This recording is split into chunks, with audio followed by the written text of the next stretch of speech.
Kathy Williams, a show to help you tap into the support of the universe and access the abundance that's available in every area of your life. I Listen in forgot for to hit conversations record and a tools second ago. to create more ease, joy, and possibility with family, relationships, business, and living. Kathy's joyful perspective will help you tap into your own wisdom and create a life of presence and abundance your way. Listen live on Thursdays at 5 p.m. Eastern, 2 p.m. Pacific, or anytime on iTunes or at IOM FM. Welcome to Sexy Mom Abundant Life, everyone. This is Kathy Williams, and I'm so excited for today's topic. If you are a parent, you will be too, or maybe not, but it is tips for making the hardest job in the world easier. And oh my gosh, nothing prepares you for the job of parenting. Even if you've been an older sibling, even if you've been around kids, it's just like, oh my gosh, why didn't someone tell me this? And as we know, kids don't come with a manual, and each one is different. So we're going to explore some different tools and perspectives to make parenting easier today. And take what you think will work for you, play with it, and maybe come back to this. Just see what pops, and you have your whole parenting career to work with it. And gosh, speaking of career, it's so interesting how many jobs being a mom or even a dad requires of us, right? Coach, cook, confidant, cop, teacher, so many different things. And it pulls out of us like more patience than we ever knew was possible. Pulls out of us, skills and abilities that we didn't know we had, or we thought we had in droves, and then we're like, oh my gosh, I had no idea. I'm not a patient person. Other adults listen to me, and these people don't seem to, So, I've definitely had my parenting moments and learned a thing or two along the way. I've also learned from some amazing people as I started to take this job kind of more, I don't want to use the word seriously because it doesn't have to be serious, but like really realize like, oh, I study about finances. I study about yoga. I study about fitness. I study about nutrition. And yet, I studied like, what was the book? What to expect when you're expecting. But beyond that, okay, how to make your baby feel like it's cuddled and so it'll calm down and sleep. But other than that, for a while there, I just felt like I was playing parenting by ear. And of course would get some love and logic or some different philosophies here and there, some of it which kind of also messed me up and made me neurotic. I mean, nothing can mess me up but me, but I became neurotic after trying to follow some of these parenting styles that really didn't work for me. So it's important we always sort of tap in and saying, okay, this is awesome. It works for a lot of people. It's awesome for a lot of people, yet it's not the only way. And does it work for me and my family? And for example, I used the Waldorf style for a while, and I even went to some classes, Waldorf parenting, and Waldorf is an amazing system, and brings up some brilliant, beautiful individuals, and so I thought this is the way, right? And first clue, like that something was off. No way is the way, okay? Everything has, pieces that will work for maybe even just one of your children and not all of them, or pieces that'll work for your whole family, and then a few things that are kind of off about it. Like, because that program was not custom made for you. So you get to look at what's working here and what's not. So anyway, I went and some of the premises where you need to keep your child warm, you need to keep your child indoors, these are very young children, and try and not stimulate them too much. And by trying to follow that, I went so stir crazy. I was like, ah. So as we go through the show together, just start to look at like, oh yes, this one is kind of speaking to me, this idea. Let me just see how this other idea works. I'm not sold on it yet. And this piece, maybe I've tried, I don't like it.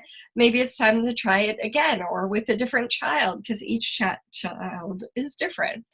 And just really explore, because this is about not only developing and expanding your children's world, but children definitely develop and expand us. Have you noticed? I brought up patience a couple times already.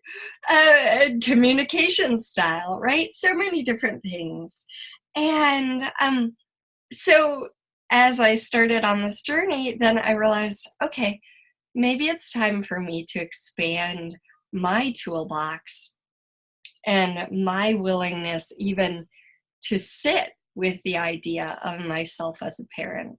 Because I had a certain projection of what a parent did or what a mother did. And whenever we have projections, they kind of get in the way, first, of us seeing what is, and second, of us seeing what is truly possible.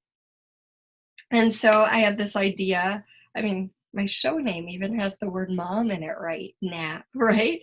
And a couple of years ago, I wouldn't have had that, because my idea of a mom was like, she modifies herself, she drives her kids to soccer practice, and I'm not that person. And it turns out when my kids started soccer, I loved going to the field because I could put my feet in the grass. I had an hour to just sit with the birds. It's so funny, the ideas we get, like, no, that's not for me. And then we try it and it's like, oh.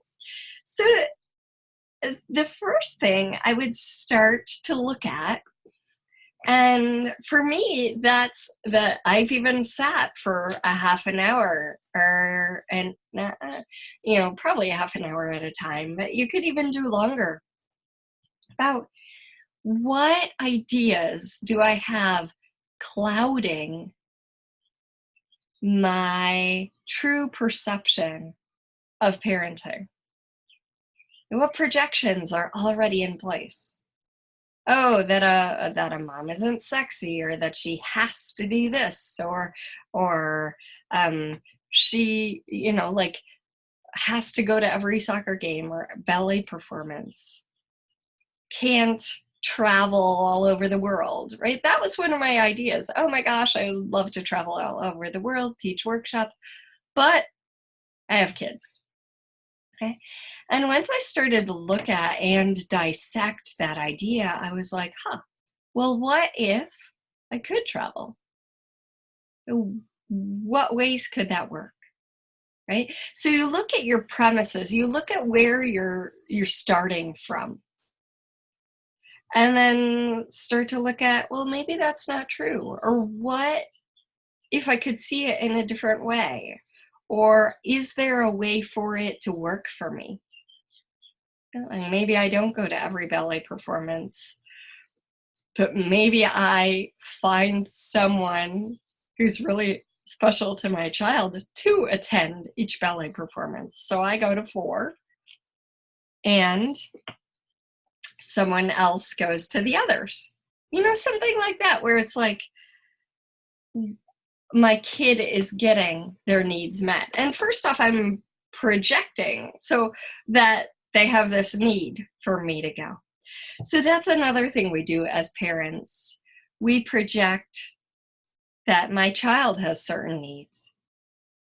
We project that, oh, if they're not doing this certain thing that I think they should be doing, they're not going to graduate college, and then they're not going to not. So we project a lot of fear onto them about their choices. And so we could start to look at that.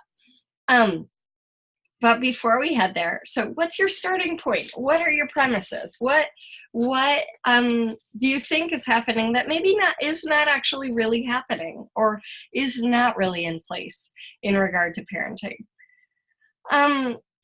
And then the second thing is to look at, like, what do you actually know is true?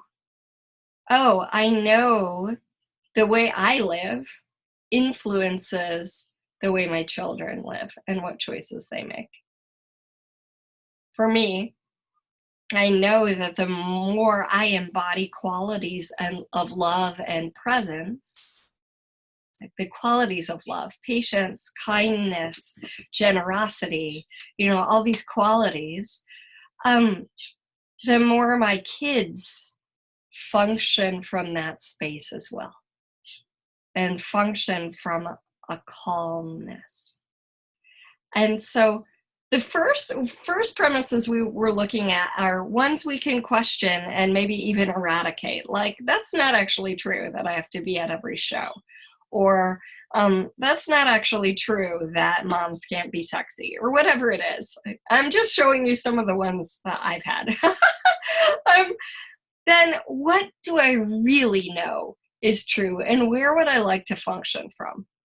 For me, in addition to the way I live influences my children and likely generations to come, another premise is my children are infinite beings who chose me as their mother. And what's cool about that as a premise is, well, that means they don't need me to be what I'm not. Right? They don't need me to be the doting mother whose reason d'etre is parenting. That's not who I am.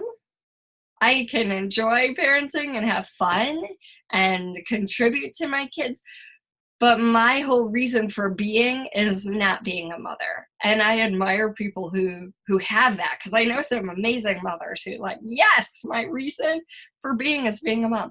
That is awesome. And for me, my kids chose someone who's not that way. So I don't have to try to turn myself into that, right?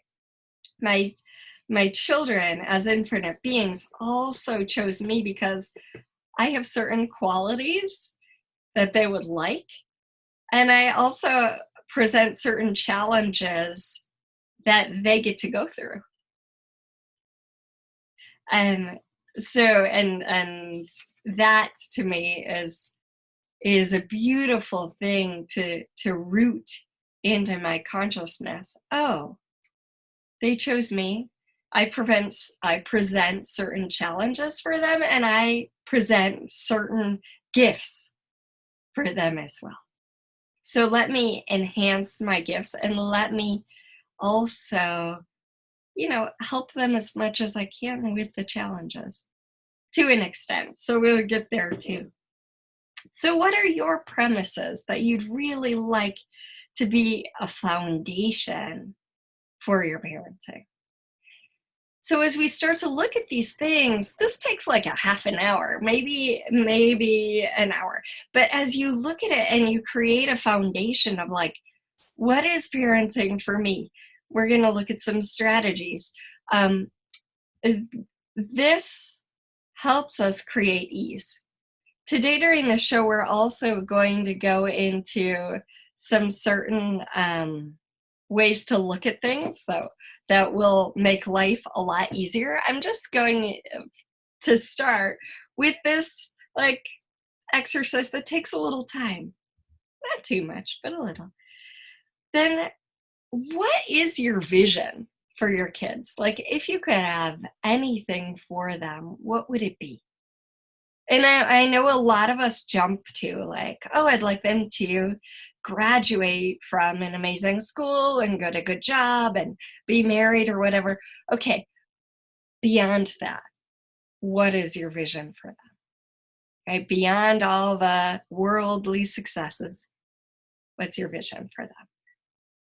So for me, what's your vision for your parenting, really?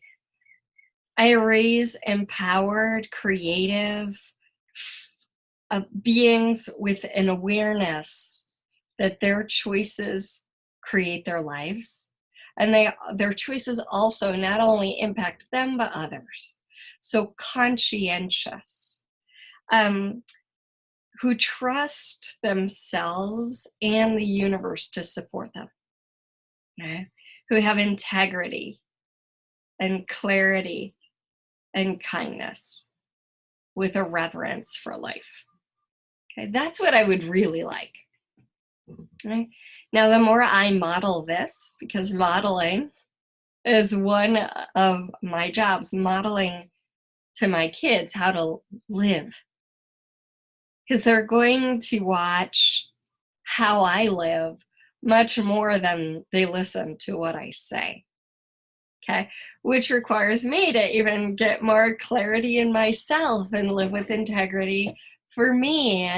And when I say something that maybe I regret later, to say, hey, I remember having this conversation with my son, hey, Bodhi, I wish I hadn't said that. That wasn't a nice thing to say to you. And I'm really sorry about that. And this is what was going on for me when I said that. I was really feeling overwhelmed or unsupported or whatever it was, right? And explain. And I said, and that's no excuse for speaking to you like that.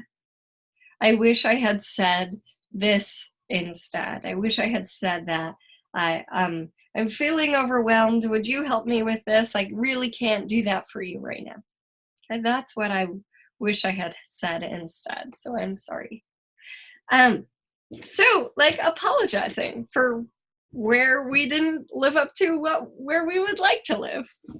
And so when we get back, we're going to look at letting our kids make their own mistakes, trying to have our kids fulfill our needs, and much more. Thanks for listening to Sexy Mom, Abundant Life, everyone.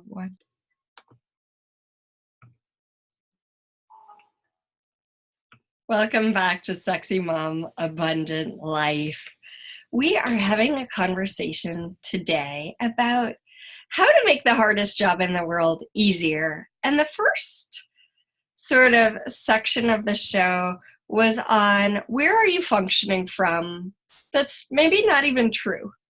Like, oh, I need to be this to be a good mom or do this to be a good parent. So the kind of artificial premises and then almost replacing those or just creating premises that you know are true, like the foundation of where you'd like to function from.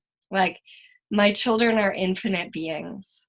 They're supported by the entire universe. I don't control them. That would be a premise, right? Where it's like, okay, that helps me realize what's not my job, in a sense. Or for me, one of the ones I mentioned was the more I embody loving qualities and model those, the more my children embody those and live from that place as well. So something like that. And then setting a vision for how you would like your children to be, right?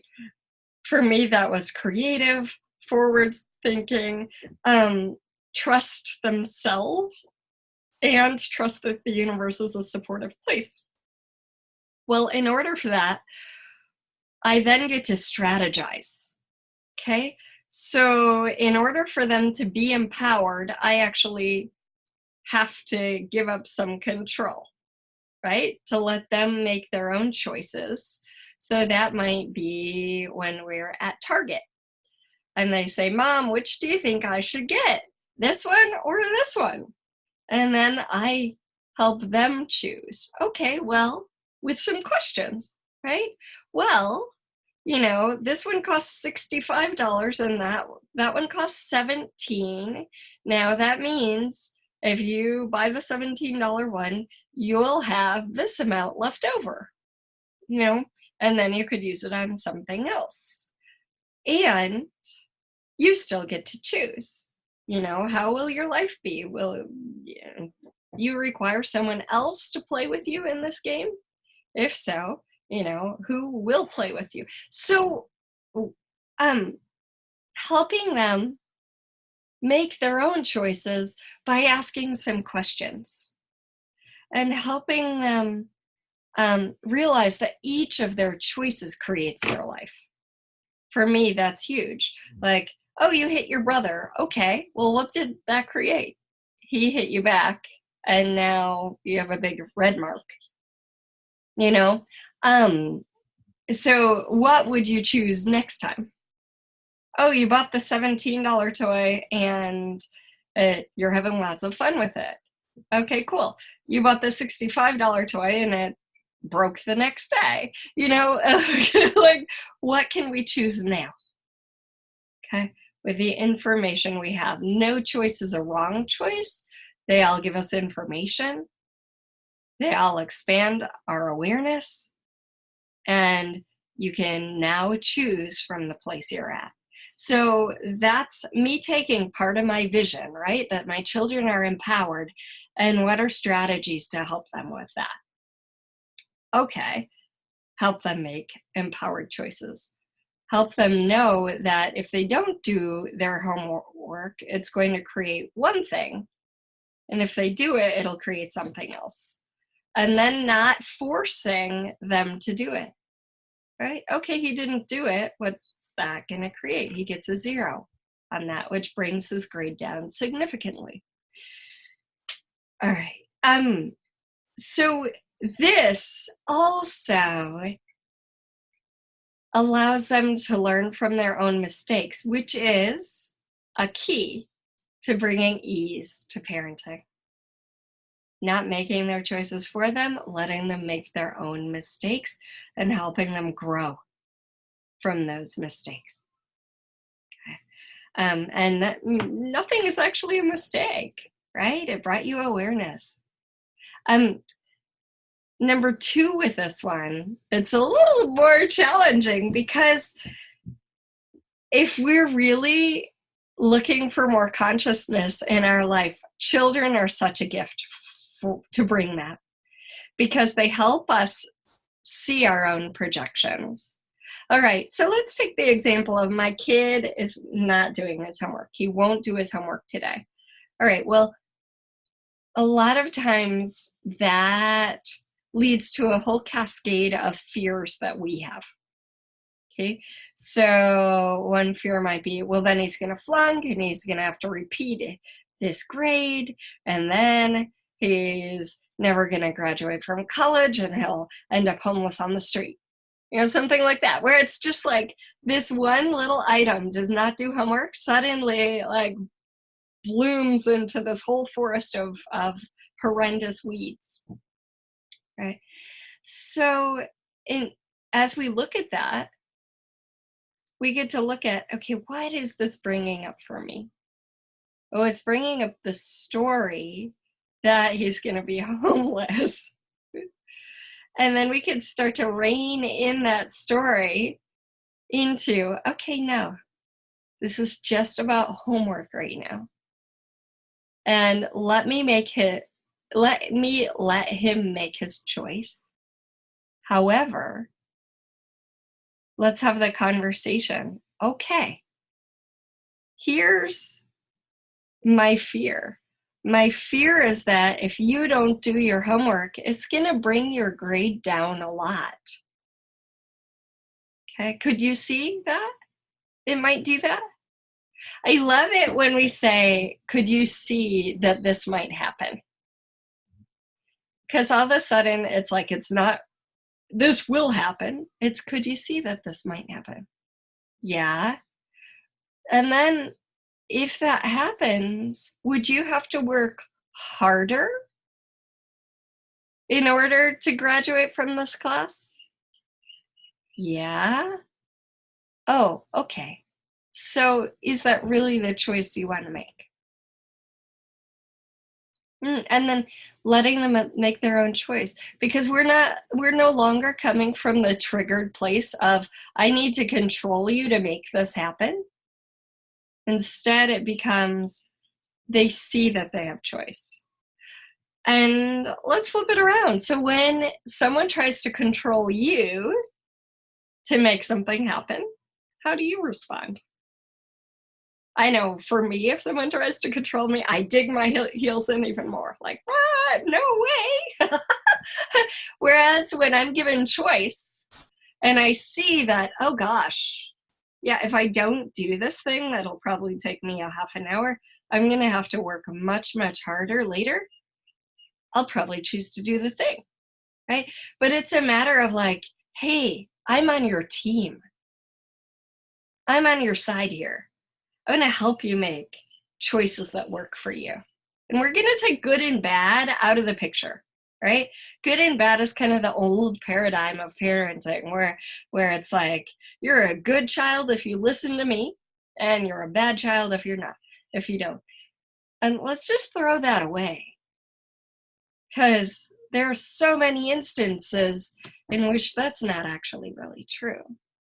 Okay?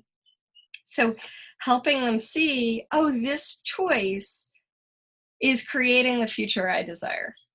This choice is creating away from the future I desire. I'm going to go with this. And sometimes I might go with the one that's creating away for a minute or a day, and then come back and be like, next time I'll choose something different. Okay? So they're an infinite being. This is not a hierarchy. Parenting is not, you are the person who knows and they're the person who's not. Again, that's kind of the old paradigm, right? If they listen to me, they'll have a successful life. How true is that? Right? Like, lots of people out there have listened to their parents and they're not having, the success that they wanted. Right. And whereas if they had learned to listen to their own heart, then what would have resulted? Okay. So helping your child, well, first off, realizing that they're an infinite being. They chose you. It's a journey that you're in together, and that you get to learn as much from them as they get to learn from you. And you also get to see your own projections onto your child, your own fears. Oh yeah. And then if they were home, like if they don't do their homework, and then they don't graduate, and then they don't get a job, then they're going to be homeless. And that means I was not a good parent, right? I was not enough. So often it comes down to the idea, I am not enough. Okay? So that is a beautiful gift. Like so many of the triggers we have, my child is not going to bed on time, or my child is resistant, or they're forgetful. It comes back to us thinking, oh, I'm not doing a good enough job. Instead of realizing, no, my child is an infinite being. My child is their own person, right? It's not a hierarchy. This is not always about me.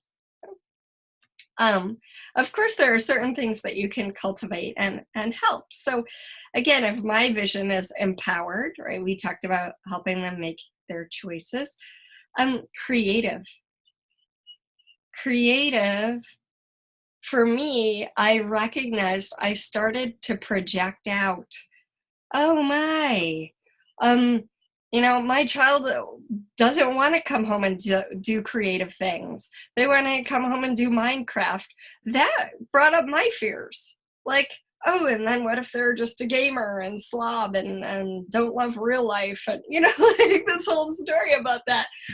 And then as I started to look at it, it's like, and turn it around and put myself into their shoes, it's like they had a long day at school. At least one of their classrooms is super involved. one of their classrooms is noisy, they want to kind of come home and chill. They don't want to come home and create this puppet project or a Halloween costume or whatever. They're ready to just come home and kind of decompress for a little while, and then they go off to tennis, right? And sweat under the Hawaii sun, and then come back. And at that point, it may be time for them to draw or something like that. But like, I had this need, I was not recognizing where are they already being creative? I was projecting that they need to be more creative than they already are. Okay.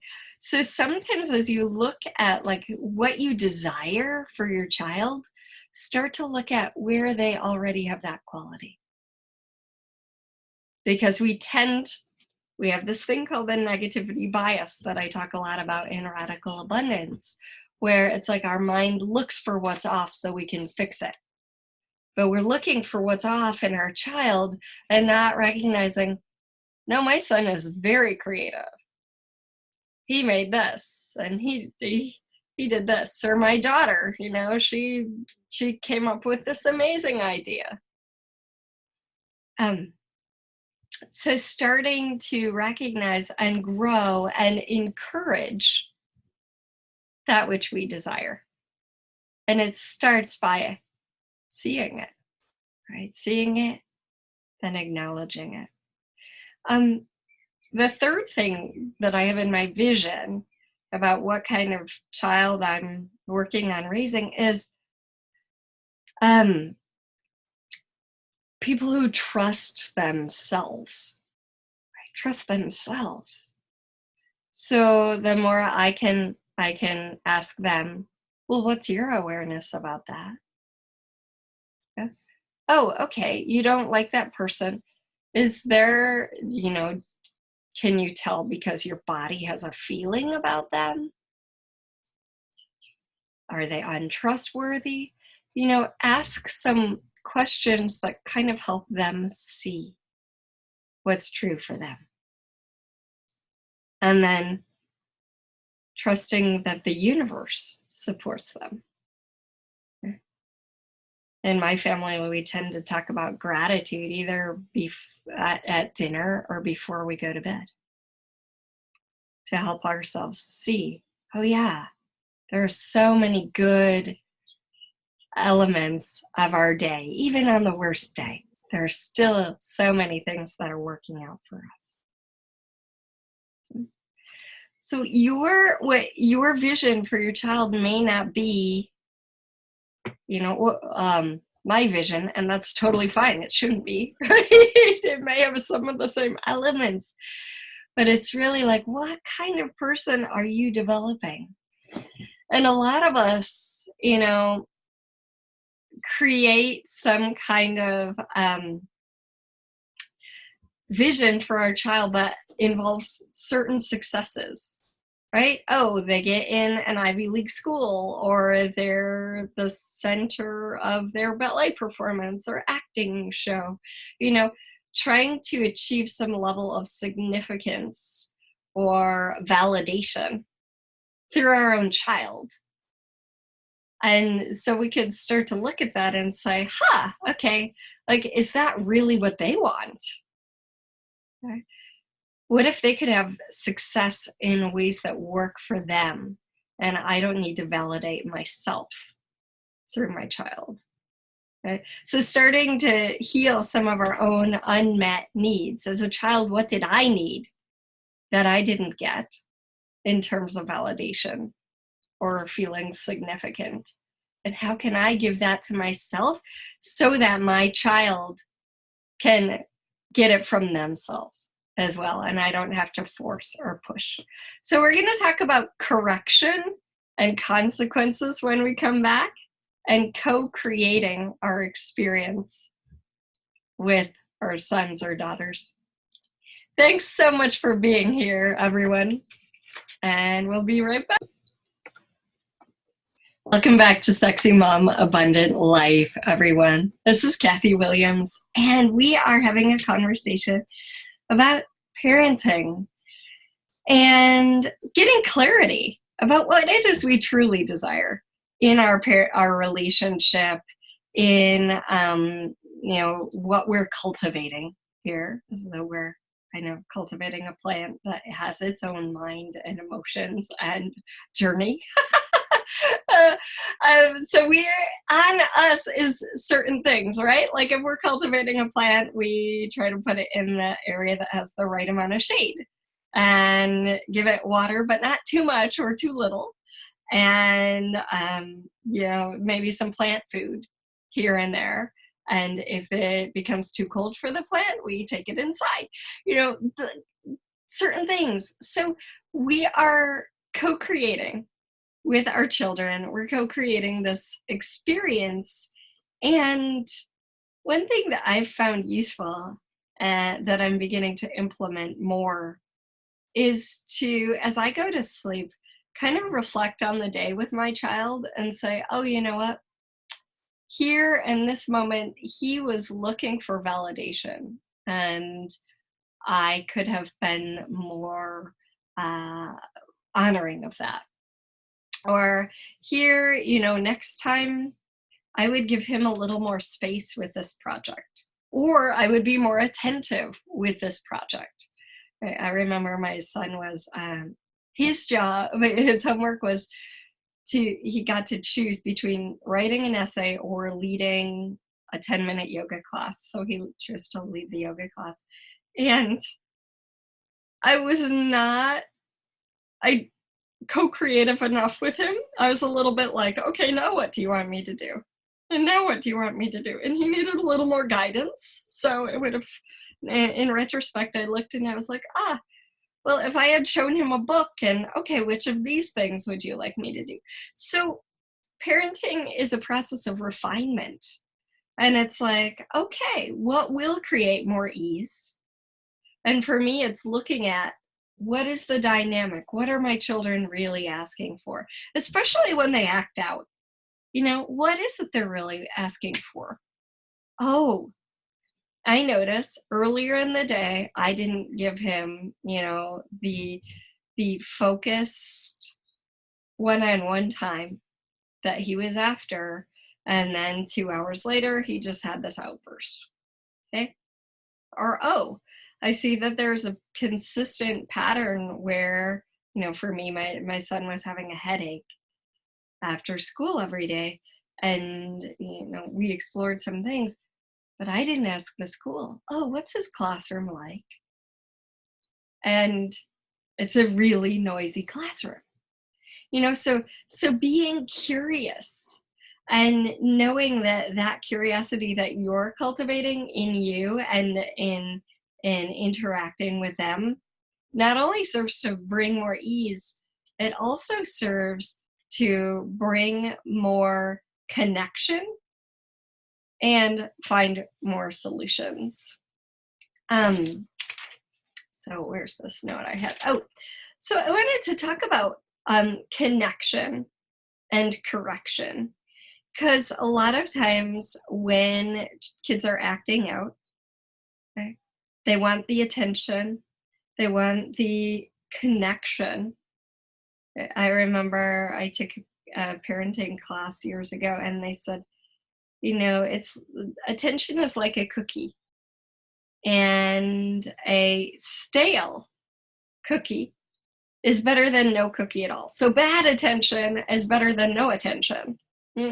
And so as we're co-creating our experience in our days together, looking at like, where is the acting out or the not listening really a covered up call for connection, to be seen, right? To be valued, to be acknowledged as worthy, okay? To know that they matter, right? You matter in our family, right? We'd like to hear from you. What do you know about this? right? So looking at these three things, are you seeing them? Are you helping them know that they're worthy, that they're valued, that they matter? And then instead of correcting, again, or instead of reprimanding, you're not going to bed early enough, or you didn't put your shoes in the right place. More like, hey, I noticed that it's pretty consistent that your shoes end up on the floor out here instead of away. Is there a way that we could help you get those shoes away? Or is there a strategy we could do to change this pattern? Right? And there you're connecting instead of the hierarchy of you should do what I say and you're not doing the right thing. And I've noticed that again and again, when I employ this, we're able to come to solutions together. And one of the solutions we have now is, oh, well, when you come home, instead of your backpack going on the floor, I've put hooks right next to the door so that the backpack can easily just go right to the hooks. So you're working together, co-creating. And the idea of the desire to be seen, the desire to be worthy, the desire to matter, like we all have that. Okay? There's not one of us who doesn't have that. And so a child's behavior can be ways to evoke these needs. Hey, mom, look at this, look at me. Or it can be ways to mask these needs. So just looking at, for me, I like pre-bedtime, my own bedtime, kind of look at what went on today. How could I do better? How could I create more ease? How could we strategize for ease? Oh, put up hooks near the door. What would add ease to our life? Oh, when they have a timer that says in 10 minutes we're going, the timer is key to help them get their shoes on. Right? Instead of me springing on, hey guys, we have to go now. Right? That doesn't work so well here at my house. Okay? So the strategies, when you're looking at like what worked today, what doesn't work, what's a consistent source of pain? Right? What's a consistent source of pain? Oh, when we're fighting over the iPads every day. Okay, well, there's a cool thing on iPad that shuts it off, that doesn't allow them to access stuff after a certain amount of time, right? Like, what's a consistent pain point for us? And then what are some workable solutions? And sometimes that involves a conversation, and sometimes it's just something that you choose and implement. Because not only do your kids create their life choice by choice, we also do. And the more we can be gentle on ourselves and recognize, okay, every day I get more information about parenting too. My family is unlike any family in the world. We're all different. We have different dynamics, different desires.